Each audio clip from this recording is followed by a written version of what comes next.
الحمدللہ وکفا والصلاة والسلام علی سید الرسل وخاتم الانبیاء اما بعد فاعوذ باللہ من الشیطان الرجیم بسم اللہ الرحمن الرحیم قل ان صلاتي ونسكي ومحیای ومماتی للہ رب العالمین صدق اللہ العظیم۔ حضرات گرامی، ماہ ذوالحجہ کا مہینہ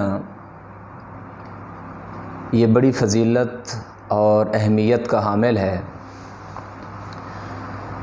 اور اس مہینے کے بارے میں رحمت کائنات صلی اللہ تعالی علیہ وسلم نے بڑی فضیلت بیان کی ہے۔ جب بھی یہ مہینہ ذوالحجہ کا آتا ہے تو اس وقت حضرت ابراہیم علیہ السلام کی یاد تازہ ہو جاتی ہے۔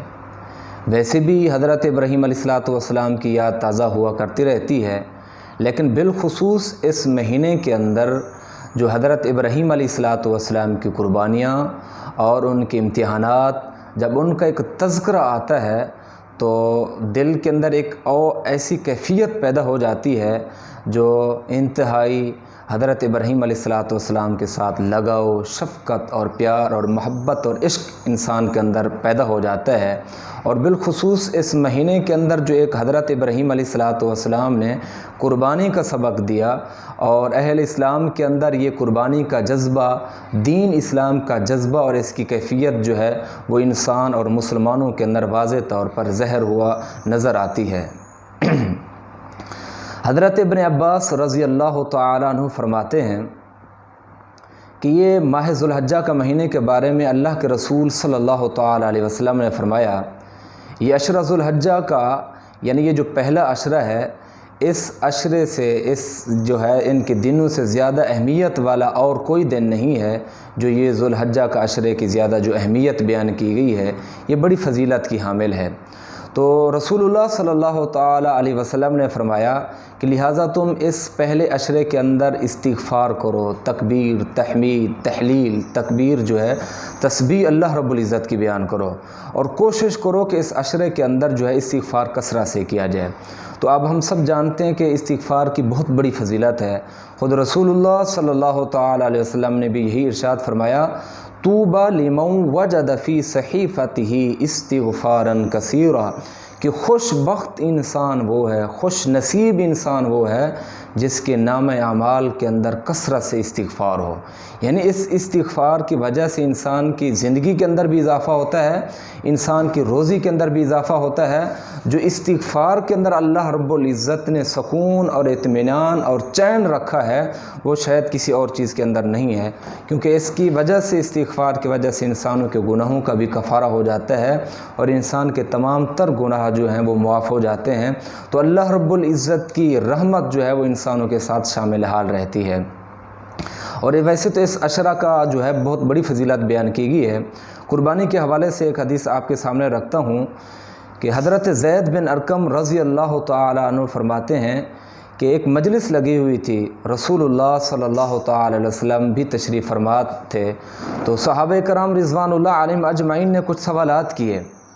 پوچھا، یا رسول اللہ یہ قربانی کیا ہے؟ تو اللہ کے رسول صلی اللہ تعالی علیہ وسلم نے فرمایا، یہ تمہارے باپ ابراہیم علیہ السلام کی سنت ہے۔ پھر دوسرا سوال یہ کیا، یا رسول اللہ اس قربانی کا فائدہ کیا ہے؟ ہمیں اس قربانی کرنے سے کیا فائدہ ملتا ہے؟ تو اللہ کے نبی رحمت کائنات حضرت محمد مصطفیٰ صلی اللہ تعالی علیہ وسلم نے ارشاد فرمایا کہ ہر ایک بال کے بدلے تمہیں نیکی ملے گی، یعنی نیکیوں کا ڈھیر جو ہے اللہ رب العزت نے ان کے اندر رکھا ہے قربانی کے اندر۔ تیسرا سوال یہ کیا، یا رسول اللہ جو اس قربانی کے اگر جانور، جو قربانی والا جانور ہوتا ہے، جس جانور کی اون یعنی بال بہت زیادہ ہیں تو اس کا کیا حکم ہے؟ تو پھر اللہ کے رسول صلی اللہ تعالی علیہ وسلم نے فرمایا، ہر ایک بال کے بدلے تمہیں نیکیاں ملیں گی۔ یعنی اللہ رب العزت نے جو انسان کا انحصار رکھا ہے وہ تقوی کے اوپر رکھا ہے یعنی انسان کے اندر الہیت، اخلاص اور تقوی کا جو ہے وہ بہت زیادہ ہونا ضروری ہے۔ اگر انسان کے اندر تقوی نہیں ہے، اخلاص نہیں ہے، اللہ کی رضا نہیں ہے، ساریاں قربانیاں کرتا رہے، سب کچھ لوٹا دے، لیکن وہ اللہ کے ہاں وہ قابل قبول مقبول نہیں ہوتی وہ قربانی۔ یعنی قربانی کے لیے یہ ہونا بہت ضروری ہے کہ انسان کے اندر اللہ کی رضا بھی ہو، تقوی بھی ہو۔ اسی وجہ سے اللہ رب العزت نے قرآن مقدس کے اندر ارشاد فرمایا، لن ینال اللہ لحومها ولا دماؤها ولکن ینالہ التقوی منکم۔ اللہ رب العزت کو خون اور گوشت نہیں پہنچتا، اللہ رب العزت کے ہاں جو پہنچنے والی چیز ہے، وَلَٰكِن يَنَالُهُ التَّقْوَىٰ مِنْكُمْ، وہ تمہارا خون نہیں ہے، وہ تمہارا گوشت نہیں ہے، وہ صرف اور صرف تقوی ہے۔ اللہ رب العزت کو اخلاص کی ضرورت ہے۔ تمہارا اخلاص سچا ہو، تمہاری قربانی سچی ہو، تمہارا تقوی سچا ہو، تو اللہ رب العزت نے قرآن مقدس کے اندر ارشاد فرمایا، قُلْ إِنَّ صَلَاتِي وَنُسُكِي وَمَحْيَايَ وَمَمَاتِي لِلَّهِ رَبِّ الْعَالَمِينَ۔ اے میرے محبوب کہہ دیجئے کہ بے شک تمہاری نماز، تمہاری قربانی، تمہاری جو ہے زندگی، تمہارا مرنا للہ رب العالمین، اللہ رب العالمین کے لیے ہے۔ یعنی یہ ساری کی ساری چیزیں جو اللہ رب العزت کے لیے ہیں۔ تو اگر انسان کے اندر تقوی بھی ہو، اخلاص بھی ہو، اللہ کی رضا بھی ہو، تو وہ جو ہے قربانی قابل قبول ہے۔ تو اللہ رب العزت نے بار بار اس چیز کے اندر قرآن مقدس کے اندر اس چیز کا تذکرہ فرمایا، انسان کے دل کے اندر اخلاص کا ہونا ضروری ہے۔